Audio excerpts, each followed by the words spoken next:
कोकणचा बुलंद आवाज, कोकणचे भाग्यविधाते, आपल्या सगळ्यात संत डॉक्टर नेतृत्व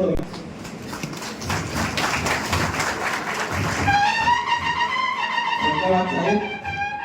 त्याचप्रमाणे सौभाग्यवती निलमताई आणि या ठिकाणी उपस्थित आहेत, त्यांचा देखील या ठिकाणी आपण सत्कार केलेला आहे. आता श्री नितेशजी राणे साहेब, हिंदूंचा एक तरुण आवडता नेता. त्यानंतर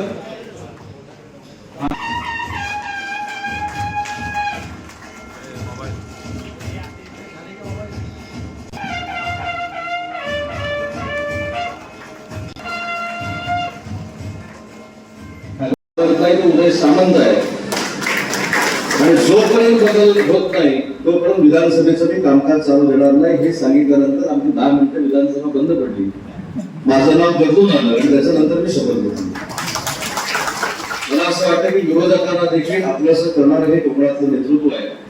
आणि मी अनेकांना सांगितले की त्यावेळी माझी ओळख देखील राणेसाहेबांबरोबर नव्हती. हे कोकणातला तरुण कार्यकर्ता आमदार झालाय, त्याचं नाव बदलण्याचं काम विधानसभेच्या प्रधान सचिवांनी केलं.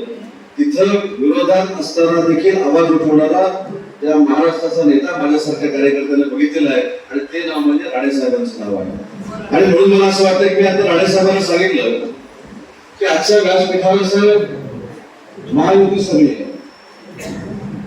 शिवसेना आहे, शेखर सर तुम्ही आहेत, त्याच्यानंतर राष्ट्रवादी काँग्रेस पार्टी आहे, अजितदादांची, आणि भाजपाचं आहेच, कारण भाजप हा आपला स्वतःचा पक्ष आहे. असं मी मनापासून सांगतो, आज आम्ही कोणालाही निमंत्रण दिलं नाही. फक्त मी पालकमंत्री आणि आता जिल्हा प्रमुखांना सांगितलं की दादांचा वाढदिवस आहे, आपल्या सगळ्यांना गेलं पाहिजे. आज जर व्यासपीठावर जर आपण बघितला तर पक्षापेक्षा तुमच्या प्रेमापोटी सगळी महायुती या व्यासपीठावर आलेली आहे, त्याला मनापासून सांगितलं.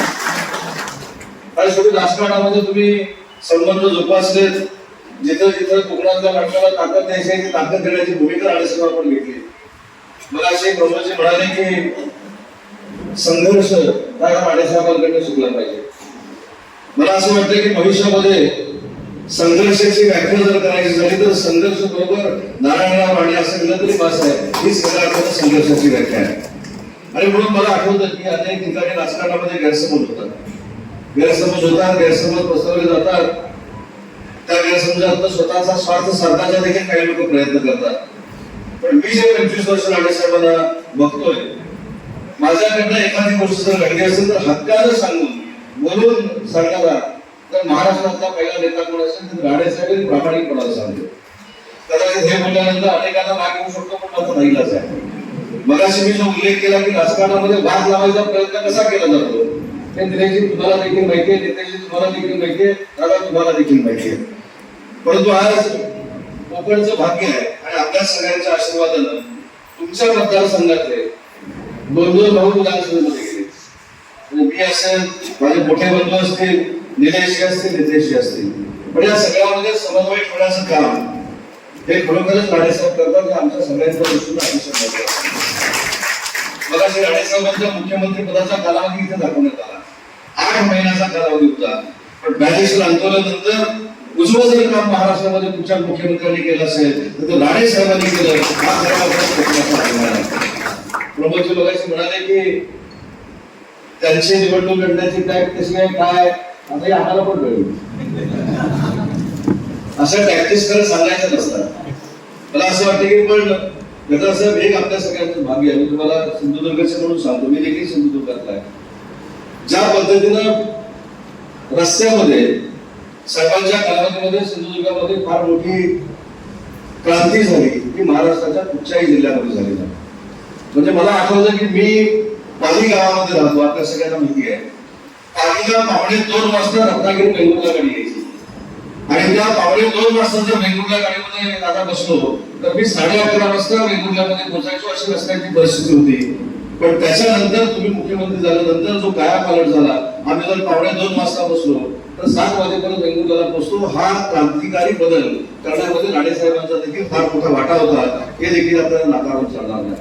आणि म्हणून महायुतीच्या सगळ्याच नेते मंडळींना, महायुतीच्या सगळ्याच पदाधिकाऱ्यांना मला विनंती करायची आहे की आपण 100% राणेसाहेबांसारखं वागलो नको, पण 10% जरी वागण्याचा प्रयत्न केला तर महायुती सिंधुदुर्ग आणि रत्नागिरीत कधी घालणार नाही, हा ठाम विश्वास माझ्यासारख्या आणि 10% मागायचं म्हणजे काय मागायचं म्हणजे विकास नाही केला तरी चालेल पदाधिकारी, बाकी काही नाही केलं तरी चालेल, पण एखाद्याच्या मनात शंका आली तर म्हणून जर शंकेचं निरसन झालं तर संघटना आहे त्याच्यापेक्षा ताकदीने वाढू शकते. आणि म्हणून महायुतीचा आजचा हा कार्यक्रम त्याच्यामध्ये राणेसाहेबांचा सत्कार आहे. प्रमोदजींनी सांगितलं की आता प्रमोदजी पण इतके हुशार आहेत, पुढचा विषय पुढे काढायचा त्यांना अतिशय चांगला वाटतो. आता वाढदिवसाच्या निमित्तानं उद्योगमंत्री राणेसाहेबांच्या उजव्या बाजूला बघितलं आणि त्यांनी रिफायनरीचा विषय काढून टाकला. बरोबर आहे. आता तुमच्या वाढदिवसाला येणार आहे त्याचं उत्तर मी तुमच्या वाढदिवसाला देतो. पण प्रभूजी त्याच्यावर अजून एक महत्वाची गोष्ट सांगतो की राणेसाहेब खासदार झाल्यानंतर नितेशजी असतील, गणेशजी असतील, मी असेल, किरण भैया असतील, आमच्या महायुतीचे देवेंद्रजी असतील, एकनाथ शिंदे असतील, अजितदादा असतील, त्या सगळ्यांनी मिळून एक निर्णय घेतला आणि कुठेतरी रत्नागिरी त्याच्यामध्ये इंडस्ट्री आली पाहिजे ही भूमिका आम्ही सगळ्यांच्या नेतृत्वाखाली घेतली. आणि मला सांगताना आनंद होतोय की 3,500 कोटीचा कोकाकोलाचा प्रकल्प तोट्यामध्ये आला, त्याचं प्रोडक्शन आता 2 महिन्यामध्ये सुरू झालं. आम्ही 3,500 कोटी पर्यंतच मर्यादित राहिलो नाही.